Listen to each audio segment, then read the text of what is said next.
क्या आपके पास कभी ऐसा सपना था जिस पर सबने हंसी उड़ाई हो? एक ऐसा सपना जो सबके तानों के बावजूद भी जिंदा रहा। ये कहानी है रवि की, एक साधारण किसान जिसके पास था एक असाधारण सपना। तो अब चलिए बढ़ते हैं कहानी के उस सफर की ओर, जहां एक छोटे से गांव का लड़का अपने सपनों को हकीकत बनाना सीखता है। एक समय की बात है, जंगल के पास एक छोटे से गांव में रवि नाम का एक युवक रहता था।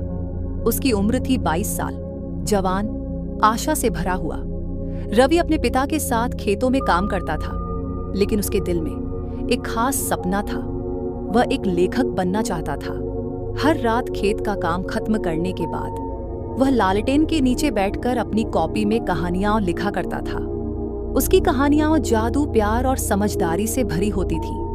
वह सपना देखता कि एक दिन लोग उसकी कहानियां भी पढ़ेंगे और उनसे प्रेरणा लेंगे।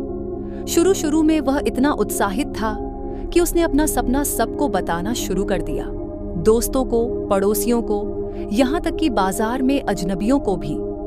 लेकिन प्रोत्साहन देने के बजाय लोग हंसने लगे। अरे, एक किसान लेखक बनना चाहता है, ये असंभव है, किसी ने कहा। समय बर्बाद मत करो, खेत में काम करो, दूसरे ने बोला। यहाँ तक कि उसके कुछ दोस्तों ने भी कहा, ऐसे सपने बेकार हैं, भूल जाओ। रवि का मन टूट गया। कई रातों तक उसने लिखना छोड़ दिया। उसका सपना जैसे बुझती हुई दिए की लौ बन गया था। एक शाम उसके दादाजी ने उसकी उदासी देखी।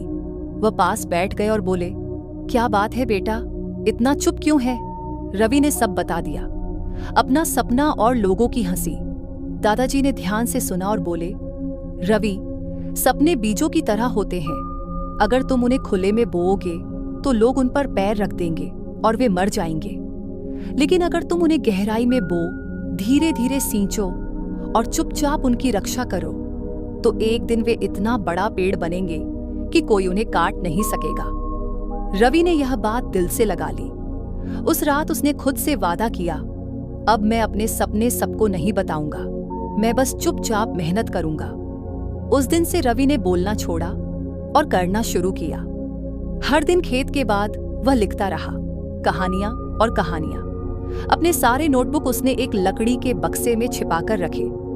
किसी को पता नहीं था, लेकिन उसका सपना जिंदा था और पहले से ज्यादा मजबूत। साल बीत गए। रवि ने सैकड़ों कहानियां लिखी। एक दिन शहर से आया एक यात्री उसके गांव पहुंचा। संयोग से उसने रवि की एक कॉपी देखी और पढ़ने लगा। वह दंग रह गया। इन कहानियों को प्रकाशित होना चाहिए, उसने कहा। दुनिया को इन्हें पढ़ना चाहिए। कुछ ही समय में रवि की कहानियां वो किताबों में छप गईं। लोग हर जगह उसकी कहानियां वो पढ़ने लगे। वही गांव वाले जो कभी उस पर हंसे थे, अब उसकी तारीफ करने लगे। हम तो शुरू से जानते थे रवि खास है। रवि बस मुस्कुराया। अंदर अंदर उसने अपने दादाजी के शब्द याद किए, सपने बीजों की तरह होते हैं, उन्हें सुरक्षित रखो जब तक वे मजबूत न हो जाएं। तो याद रखो, अपने सपने सबको मत बताओ, हर कोई तुम्हें समझेगा नहीं और कुछ लोगों के शब्द तुम्हारी उम्मीद तोड़ सकते हैं। अपने सपनों की रक्षा करो, चुपचाप मेहनत करो और जब समय सही हो तुम्हारी सफलता खुद बोलेगी। तो दोस्तों, आपको ये कहानी कैसी लगी? अगर आपको रवि की कहानी ने थोड़ा भी प्रेरित किया हो तो हमें कमेंट में जरूर बताइए। और ऐसी ही और कहानियां सुनने के लिए चैनल को सब्सक्राइब करें और लाइक और शेयर करना मत भूलिएगा। मिलते हैं अगली कहानी में एक नए सबक के साथ। तब तक सपनों को संभालिए और मेहनत जारी रखिए।